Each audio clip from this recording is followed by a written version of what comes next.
რუსთავის მერიამ ქვეყნის ტერიტორიული მთლიანობისთვის დაღუპული გმირების ოჯახის წევრ ქალბატონებს 8 მარტის დღესასწაულები მიულოცა. ქალაქის მერმა დავით ჯიქიამ და მერის მოადგილე ნინო ლომიძემ მათ მერიის საკონფერენციო დარბაზში უმასპინძლეს. ქალაქის ხელმძღვანელმა პირებმა საომარი მოქმედებისას გარდაცვლილი რუსთაველების დედებსა და მეუღლებს საჩუქრები პირადად გადასცეს.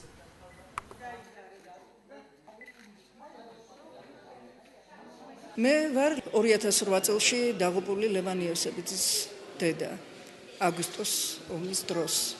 ქალაქის მერიამ მოგილოცა ქალთა საერთაშორისო დღე და დედის დღე ერთად.